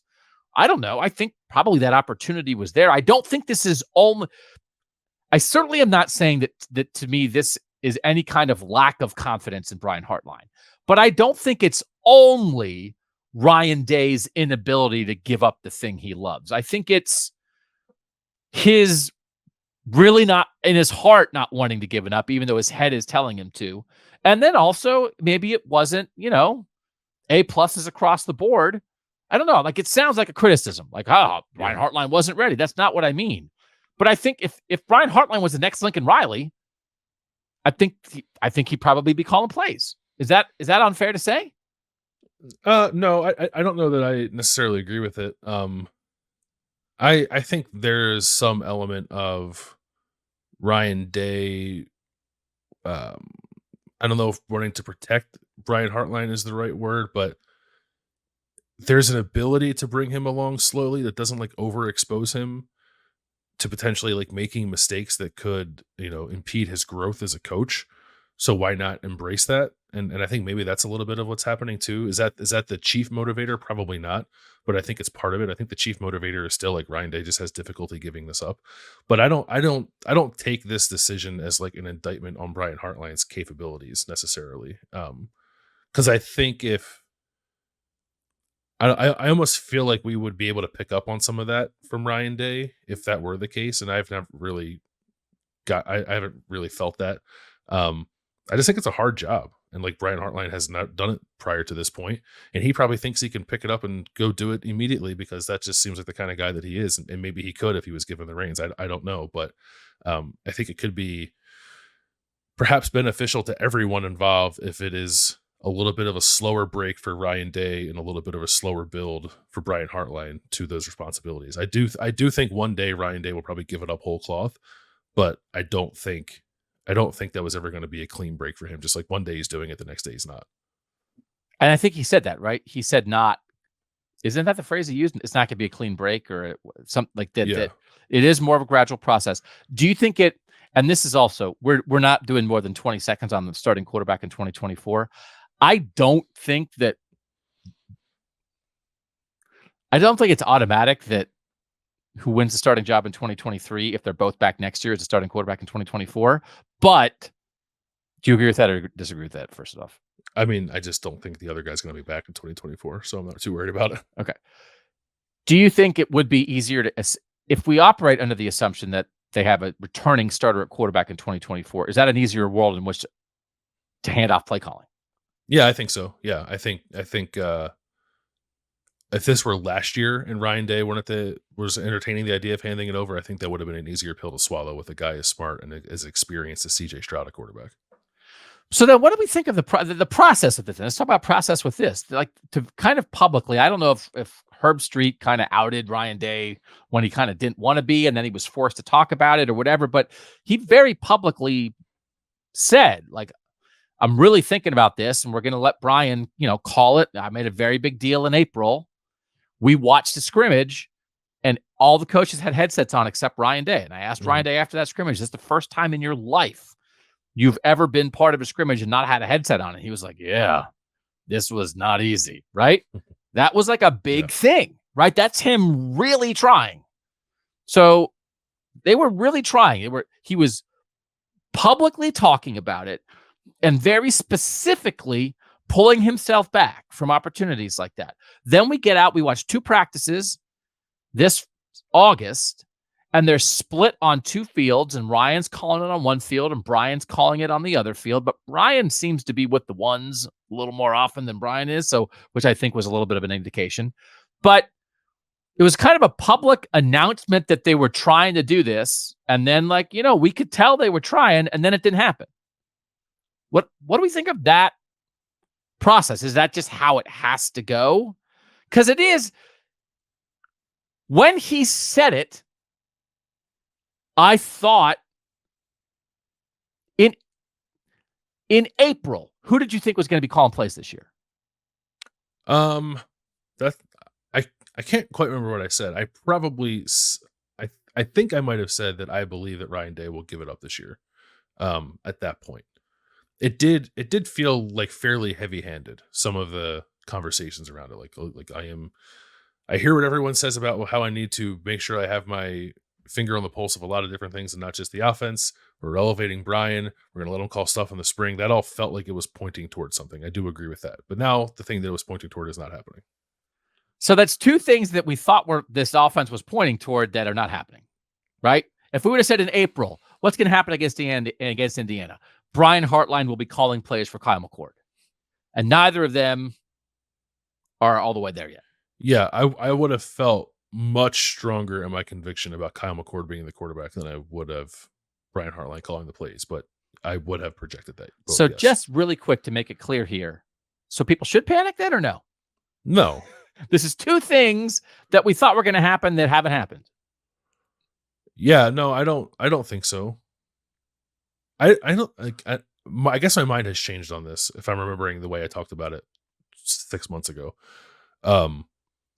I think I would be more comforted by Ryan Day calling the plays for a new quarterback. Now that we're on the precipice of the first game, I think I'd rather have him do this, at least at the start of the season. Maybe it develops to a place where Brian Hartline takes more and more gradually. But at the start of the year with a new quarterback, I think I'd rather have Ryan Day and that guy sort of in cahoots calling the plays than I would a first-time play caller and a first-time starting quarterback. Okay.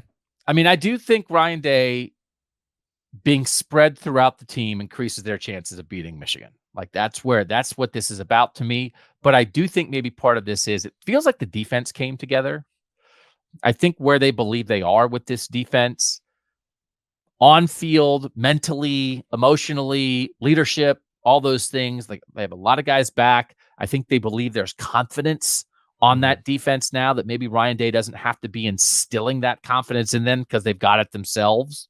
When the defense isn't playing well and the offensive head coach is mostly dealing with the offense, that's where I think you get in trouble.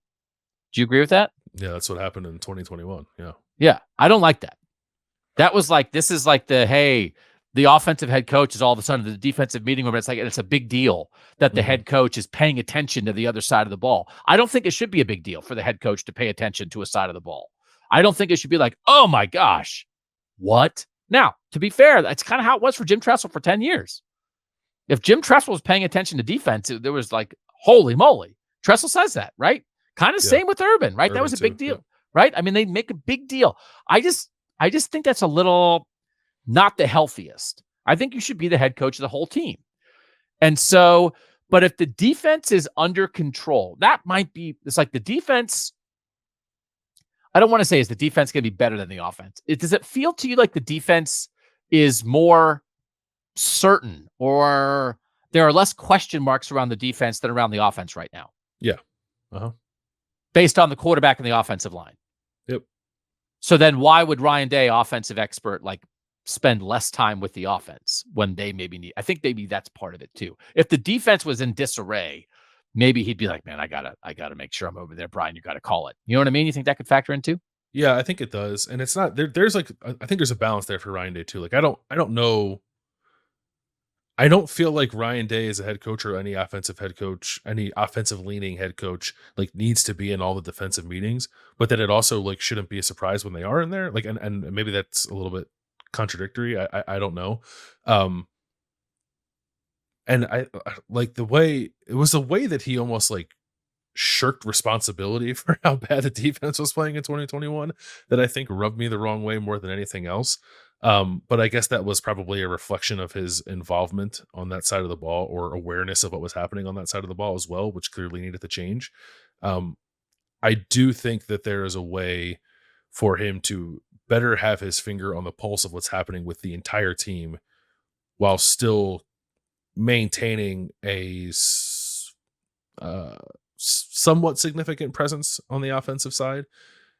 And honestly, like, I think Ryan Day could roll out of bed tomorrow without prep and call a game. You know what I mean? Like, he's done it for so long. I don't, that's not the heavy lift here. That's not the thing in my mind that takes him away from the other stuff. It's the during the week stuff, and whether or not he can delegate some of that.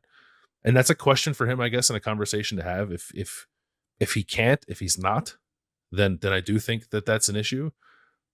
I guess I would believe some of what he said on the radio show, that it does sound like he is delegating some of that, and that Brian Hartline has made some progress in picking up kind of that slack for Ryan Day.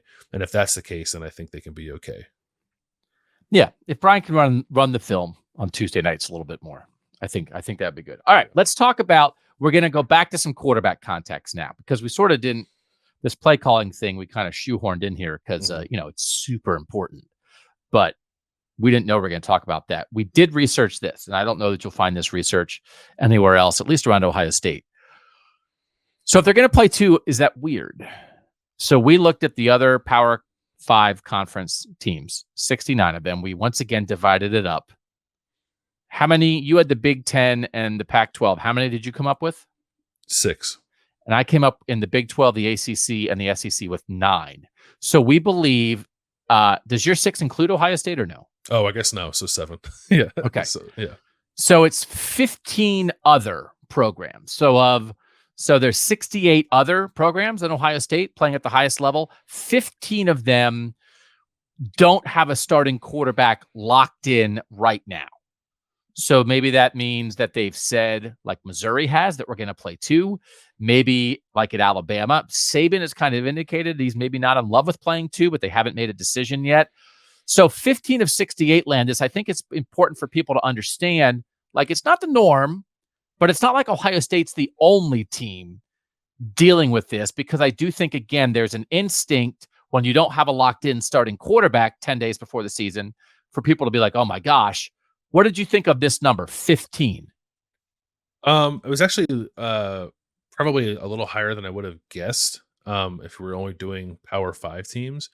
I think it's good context to put Ohio State in. And I think also if we actually went through a lot of these teams and looked at who was in the battle and like who was making them uncertain compared to the players that are doing so for Ohio State, it's not even like, it's not the same universe. So I guess it's somewhat of an outlier. I don't know, but Ohio State is, at least from the teams that I looked at, like much better positioned to get this right than I think almost every other team I looked at in the two conferences I did are.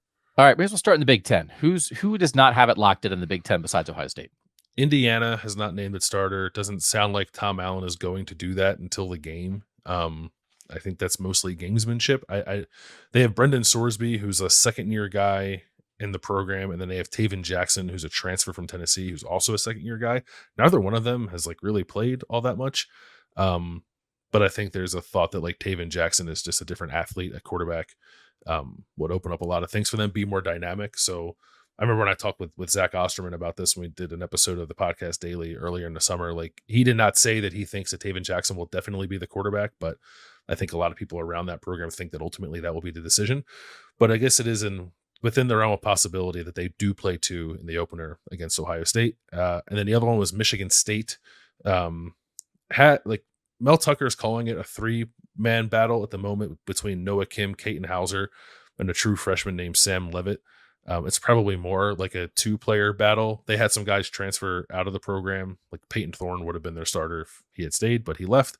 They have not said starter at Auburn now. Starter at Auburn won that job. So they have not said who the starter is going to be there either. And from like what I was reading and researching, I don't know that I could pick up on a lean either. I know there were times last year where it seemed like people were pretty high on the prospects of Noah Kim. He's a 4th-year guy, so he's experienced. Kaiten Hauser's a 2nd-year guy, but they don't have a guy yet either. And it does seem like they could also go in and try to play both those guys.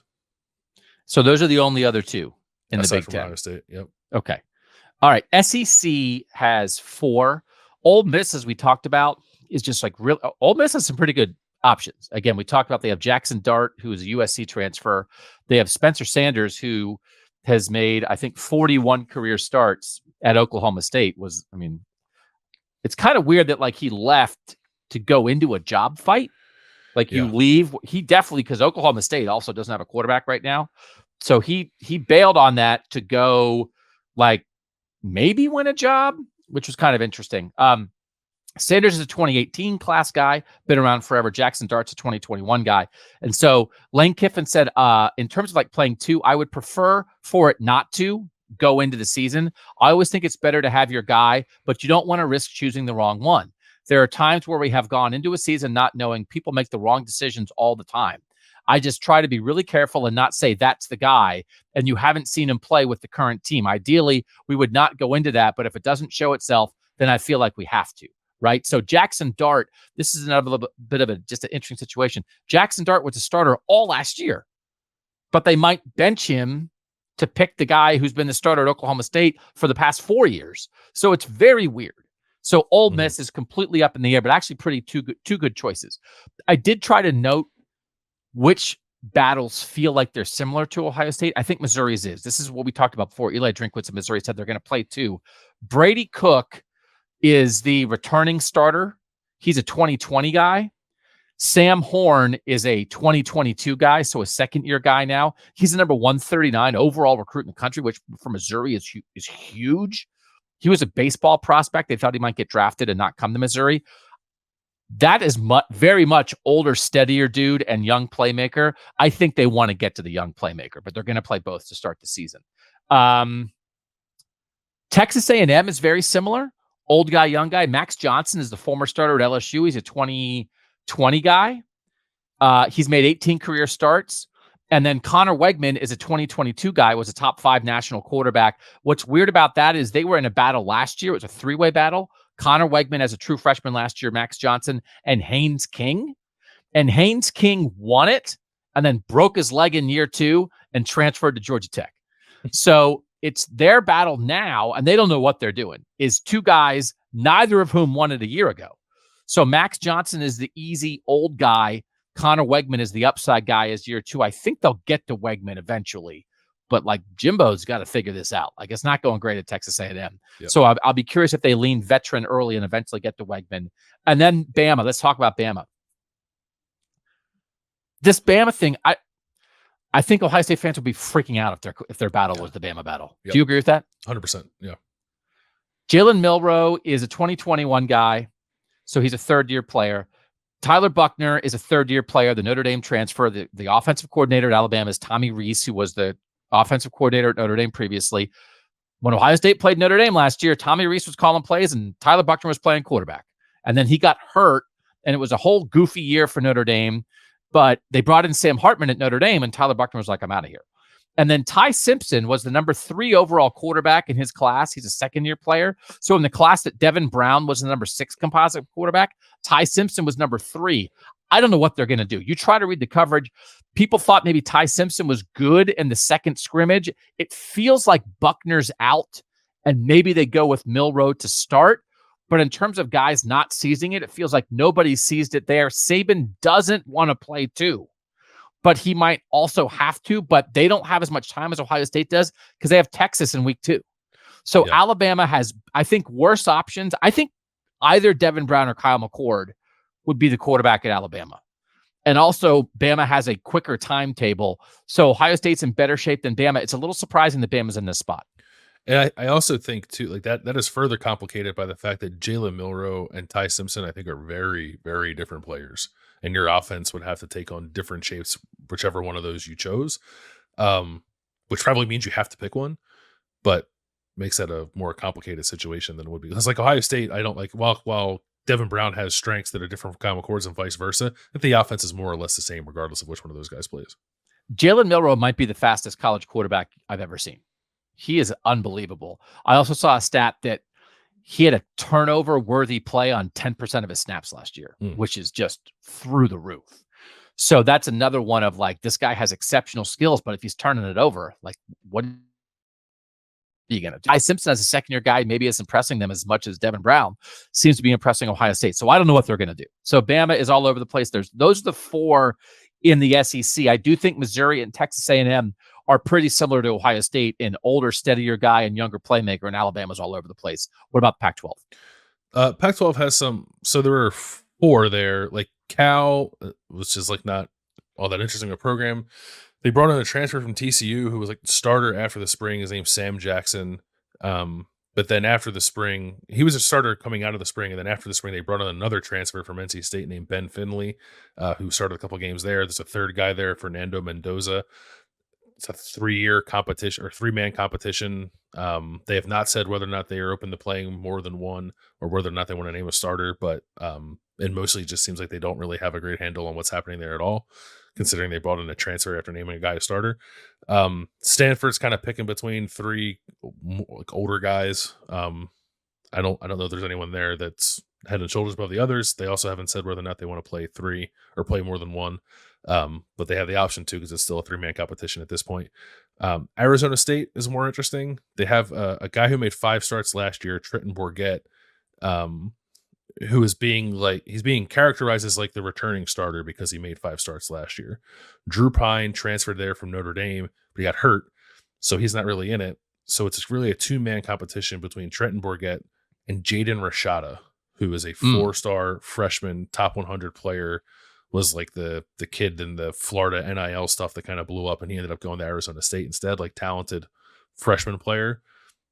Kenny Dillingham has said they're going to pick one. They're not going to go into the season playing 2. So I would imagine that they would start the more veteran guy, but at some point this season, Rashada probably takes over. But they have a choice to make between a more veteran guy and a really flashy true freshman. And they have painted themselves into a corner by saying they are going to pick one before their opener next weekend. And then the last one is UCLA. This is a good one. So Ethan Garbers initially went to Washington, transferred to UCLA, I think before the 2021 season, ended up starting a game that year, but was mostly the backup to Dorian Thompson-Robinson. So he steps up now, but they also brought in Dante Moore, 5-star freshman. Everybody in the country wanted him. He ends up going to UCLA. And Chip flips Kelly, from Oregon. Flips from Oregon. He's from Michigan. He went to Oregon, flipped the UCLA. Was like I think an indication for a lot of people that like UCLA is like willing to kind of play with the big boys when they need to get talent. Chip Kelly is playing it very close to the vest. Like I was reading some of the practice reports and like they're not even bothering talking about quarterback because like Chip Kelly is very deliberately splitting up everything evenly and not saying anything to give the game away. So, and Ethan Garbers was like he's older now, but when he came out of high school, he was like a top 130 guy. In Yeah, his he was recruiting on my class. list. Yeah, He was on my list for like a top 10 quarterback. Yeah, so he's like potentially a good player, just hasn't played a whole lot. And Dante Moore is the 5-star stud. They got to pick one of them. And as I was researching this, I did find something funny that I thought you would appreciate, Doug. So I guess last year, I don't know if all of UCLA's practices are open or not, but it seems like a lot of them are. Last year, people saw that like Dorian Thompson-Robinson was wearing a GoPro camera on his helmet. So like he was wearing one and Zach Charbonnet was wearing one. And they were like doing this thing where like other players could like watch the video of what those guys were looking at to like see their progressions and stuff. Like, of course, because like Chip Kelly has to do everything extra. But anyway, it was like the QB1 and the starting running back are wearing GoPro cameras. So then they went out to practice this year, and I think like Ethan Garbers had a GoPro camera on his helmet like the first day, and people were like, "Oh, does that mean he's the starter?" And then the next time they went out there, all the quarterbacks were wearing them. And it's been that way ever since then, which I thought was very funny. But the SID had to run to Best Buy. We need 3 more GoPros. Yeah, so they have not made a choice. I don't know Chip Kelly's history of playing 2. Of all the teams I looked at that I thought would be most likely to play 2, I thought it was UCLA because of the upside of a 5-star kid like Dante Moore, but also probably the steadiness that you get out of an Ethan Garber. So my hunch is that they've tried to play them both, but they have not expressly said that. Colin Schlee, the Kent State transfer, not as much in the mix there. Everything I read said two guys, Garber's, Dante Moore. Because when Colin Schlee transferred there, I mean, he's a multi-year starter, I think, at Kent State. It was like, I thought it was more like Moore versus Schlee. So that Garbers is in that mix and Schlee is not. I mean, they're multiple dudes there. Probably get to Moore eventually, but again, this is the decision of like when do you get to him? Big 12, Iowa State has a quarterback battle because the guy who's their returning starter is caught up in the gambling probe. So that was not Iowa State's plan. So they don't know what the heck they're doing, but that's a tough situation because there are players at Iowa and Iowa State who are being investigated for gambling. And it's a tough situation. West Virginia, I think, is a young playmaker, older, steadier guy. Garrett Green is a class of 2020 guy, so a 4th-year player, but they have a 2nd-year guy named Nico Marchiol, who I think people want to get to, but Neil Brown is not said that yet. So I don't know what they're going to do. They haven't made a decision. Neil Brown's is as hot of a seat as anybody in college football. So he's got to get this right. So that I think complicates it because you're West Virginia. What are you doing? You should probably play the young guy. Yep. But if the young guy blows a couple games and gets the head coach fired, the head coach might want to stick with the guy who's going to make the fewest mistakes. So that's complicated for West Virginia.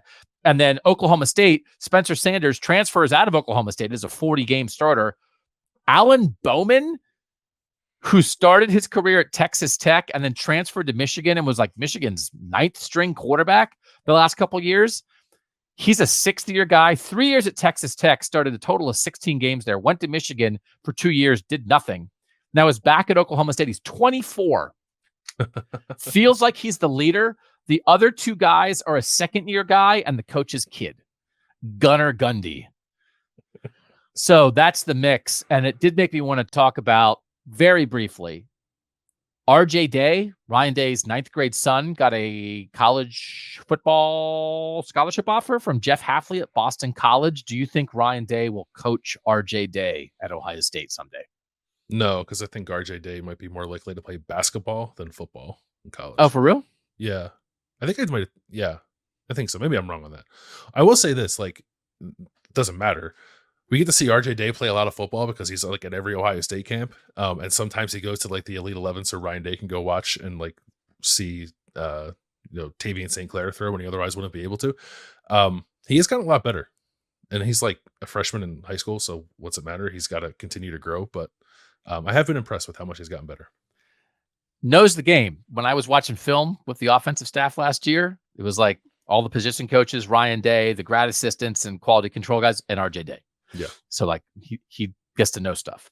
2 guys in the ACC, Virginia Tech, again, is I think a very typical old guy, young guy. They have a returning starter, Grant Wells, who's a 5th-year guy, but they have a Baylor transfer, Kyron Drones, who's was a top 250, basically national player, kind of a big deal for Virginia Tech to get him. So it feels like they're trying to choose between that. It's like a 5th-year guy and a 3rd-year guy.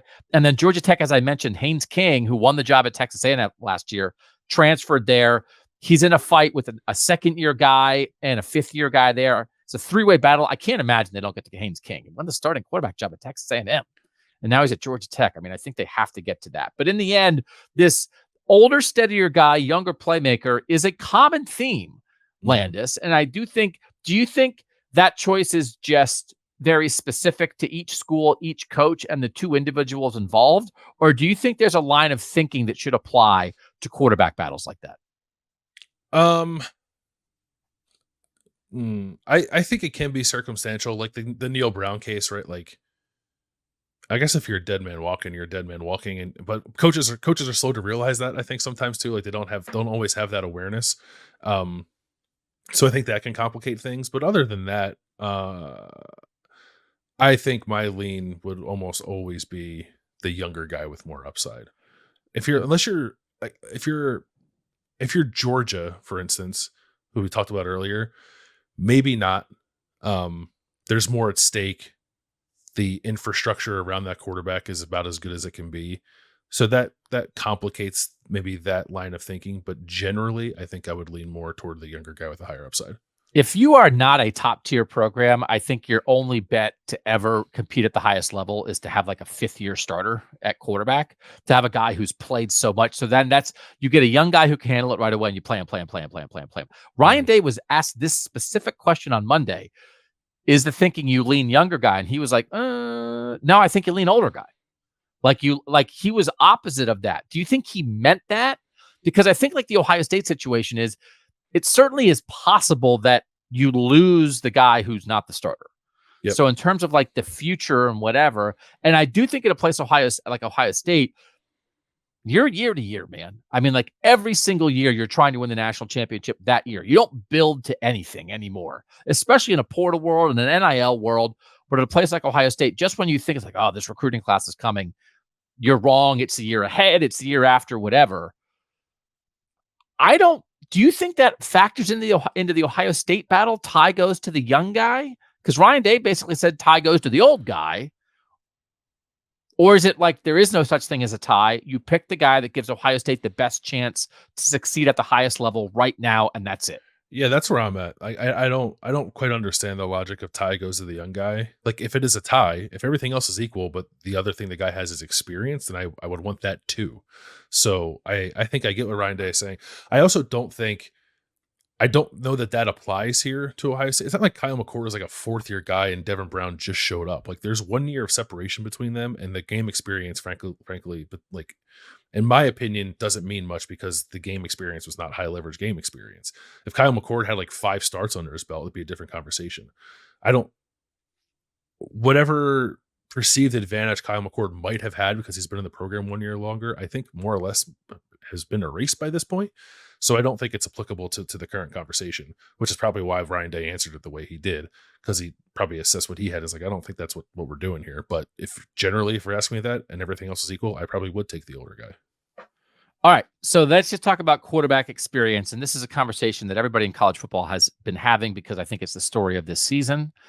There are a lot of tier 2 teams with really veteran good quarterbacks and a lot of the very best teams who are starting new guys. The top 25, AP preseason top 25.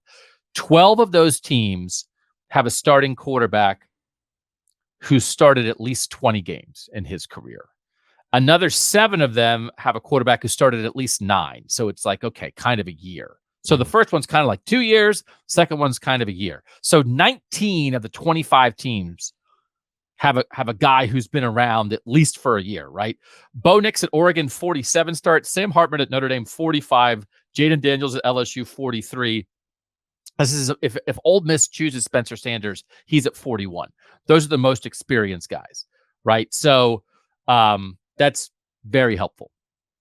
There are 6 schools that have basically a starting quarterback who's never played. So one is Chandler Morris at TCU. Ryan Day referenced this, and this is part of the other thing. Ryan Day referenced this, I think, strategically on Monday. Max Duggan, who wound up finishing second in the Heisman race last year, did not win the starting job at TCU last year. Chandler Morris did and got hurt in the first game. And Max Duggan took over and led TCU to the national title game and was second in the Heisman. And J.J. McCarthy also didn't start the first game last year. So it's like, listen, Stetson Bennett didn't start the first game in 2021 for Georgia. He was a third-string quarterback. So, like, you can think you know what's now, but like might not be what's there at the end of the year. Right. Chandler Morris is going to be the starter at TCU now. He has 3 career starts. Cade Klubnik started 1 game at Clemson last year. He's going to be in starter in year 2 at Clemson. Kyle McCord started 1 game. If he wins it. Jalen Milroe at Alabama started 1 game. Georgia, Carson Beck's never played a game. Drew Aller, Penn State, has never played a game. And if it's the other guy at Bama or Ohio State. So we're talking about 19 teams in the top 25 have a guy who's been around. Clemson, Bama, Georgia, Ohio State, Penn State, and TCU, who made the national title game, don't. So that's where we are. Yeah. The top of the sport. Yeah. The top of the sport, the 2 teams who played in the national title game last year are in this mix, Georgia and TCU, plus Clemson, Bama, Ohio State. It's remarkable. And then you've got teams like Florida State and LSU and Notre Dame and Oregon and Utah, even Wisconsin with Tanner Mordecai, 24 career starts at SMU. He's a 2-year starter at SMU. That's going to be a thing. It's just something to keep in mind, Landis. I think it will shape the season to some degree. I don't think it's the defining thing. I don't think it means Georgia and Alabama and Ohio State and Clemson and Penn State can't make the playoff because they're playing new quarterbacks. But I think it's something to keep in mind as you try to evaluate what's going to happen. It is something to keep in mind. I think if more of the teams that I consider like true playoff contenders right now had more established quarterback situations, I might feel a little bit differently about how Ohio State's positioned. But the fact that Georgia doesn't and Alabama doesn't and Penn State doesn't, Clemson, like we know who the guy is, but he's unproven. Like that allays, I think, a lot of the concern I would have otherwise. I think there are a lot of teams that have veteran quarterbacks transfer or otherwise who are going to be like middle of the pack that maybe otherwise wouldn't, but I don't view them as pushing their way to the top. The top of the sport, I think, is still largely made up of teams that are trying to figure out the quarterback position, Ohio State among them. So that doesn't guarantee Ohio State anything, but I think it's nice to know that you're kind of in the same boat as a lot of teams that are striving for the same thing that you are. It is very difficult when we talk about the quarterbacks with between like 47 and 21 career starts in top 25 teams. Oregon, Bo Nix, transfer. Like not transfer this year, but a lot of that experience at Auburn. Notre Dame, Sam Hartman, transfer from Wake Forest. LSU, Jaden Daniels, transfer from Arizona State. Ole Miss, Spencer Sanders, transfer from Oklahoma State. Oklahoma, Dylan Gabriel, transfer from UCF. Washington, Michael Penix, transfer from Indiana. DJ Uiagalelei at Oregon State, transfer from Clemson. Utah, Cam Rising, transfer from Texas. Now, he got most of his experience at Utah, but he started his career at Texas. Wisconsin, Tanner Mordecai, transfer from SMU, also his experience at SMU. Caleb Williams, transfer from Oklahoma. He's still with Lincoln Riley, so it's not the same kind of thing. But like a lot of the teams, the reason that you have guys who are experienced is because you didn't get a 5-star out of high school and you stole somebody else's experienced quarterback. So it's not a coincidence that Bama, Georgia, Clemson, Penn State, Ohio State are rolling with highly rated young guys. It is not a coincidence. It's the plan. Mm-hmm. And it's not a coincidence that all these like second tier trying to get into the top tier schools are like, we'll take out Auburn's quarterback. Ryan Day would not take Bo Nix. Dan Lanning was like, bring him. We'll take Bo Nix. What are we talking about? Ryan Day would not have taken Michael Penix from Indiana. Washington was like, please, we'll take Michael Penix. And the result is you get outstanding quarterback play. Quarterback play that this year might be better than Ohio State's quarterback play. Yeah. But it doesn't mean that Ohio State's going to start going that route. Bo Nix might win the Heisman. Michael Penix might win the Heisman. They might be first-round picks, but it's not ever going to be the plan, I don't think, at Georgia or Clemson or Ohio State or Alabama. But I think it very well may be the plan from here on out at everybody in Tier 2, and we are absolutely going to get a test of how that works out this season. We are. I agree with you. I don't think that'll ever be the way that Ryan Day chooses to operate for a few different reasons, probably. Now, they're as capable as anyone and more capable than most of going into the portal and getting a guy when they absolutely need to get one. We saw them do that with Justin Fields, and should the situation ever arise again, I don't have any doubts about their ability to do that. But I don't think it'll ever be the plan here. Because, like, if presented with the two options, like you can have 2 years on Michael Penix, right? Where like the first year is like, it's okay and it's getting much better by the end. And the second year, you're like ready to roll with the transfer. I don't know. I'd rather bring in a guy from high school. If I can get a highly rated guy out of high school and develop him for a number of years in my program and then play him for 2 or 3, I think I'd rather have that. And only a few handful of schools can like truly bank on that every year, but Ohio State's one of them. And frankly, and people leave this out of the conversation. I understand why they do. Joe Burrow didn't go to LSU and win the Heisman. Joe Burrow went to LSU and had like a good year. Mm-hmm. And then he had the greatest year in college football history and won the national championship and won the Heisman. It wasn't instantaneous. He had exactly what you just described for Penix, like a good year, rolling by the end, and then it led to something else. So that's where we are in the sport. We had to contextualize this. And I know it took us a long time, but we contextualized it in like 5 different ways. So we're trying to tell you what's up, what it means, how it compares to everybody else, how it compares to itself. Right? Ohio State is the best comparison you can find for Ohio State. So I hope we helped you with that. I hope we did it in an interesting way, in an intelligent way. We'll tell you when it's time to panic. It's not now. It is not time to panic now about the Ohio State quarterback situation. If we are in this exact same place, the Tuesday of Notre Dame week, all bets are off, right? Yeah. Then it might be time to panic. Yeah. But we will be borderline shocked if that's the case. Yep. Okay. Watch us on YouTube. If you did, thanks. Listen to us on Spotify or Apple or wherever you find your podcasts. And we have a live event coming. Man, I should have promoted this early. Live event. I'm making the people, this is a diehard. You lasted 151. And now we're talking about live event Monday, August 28th. Show up at 6:30 to start hanging out. Live show. Me, Landis, Austin, Berm, Zach Boren at Land Grant Brewing in Columbus. We'll be doing a live season preview, 7 to 8:30. We hope you will join us there. It'll be fun. It's free. There'll be a pizza food truck. They have special Skull Session beer. Like, it's all kinds of stuff happening there. And we will be doing our live show to talk about this season, the best of Kings of Columbus, the best of the Podcast Daily, special guest Zach Bourne, who's great at this kind of thing. And if you can make it, man, it would just be awesome to see you guys out there, because we're super excited about what we're doing here on the Podcast Landis, and we're super excited about the audience we have and the audience that we hope continues to grow. And this is a good way to grow it. Come hang out. Yeah, it'll be a good time, I think. We'll like you said, we'll do some hanging before and after too. It won't just be like, come look at us on the stage and do the podcast. We want to interact a little bit with you as well. Maybe share a beverage or two and talk about the season. Yeah, I hope they have Diet Coke, because I don't really like beer. Mm-hmm. But everybody else, I think, drinks beer. I think you and Austin and Berm will drink your beer and mine. So, done. Man, I should have said that earlier than an hour and 50 into the pod. That is bad promotion by me. Sorry. Congratulations to everyone who made it this far. If you made it this far, if you like us enough to get this far in the podcast, you probably should try to come out. Yep. Because it's like you suffered through this and there was no beer. Now there's going to be beer and pizza slices. They could have been having a beer. Well, that's true. If you were having a beer during this podcast, tweet at Landis and let him know. Thanks to you guys for making this possible. We couldn't do it without you. For Bill Landis, I'm Doug Lesmerises, and that was Kings of Columbus.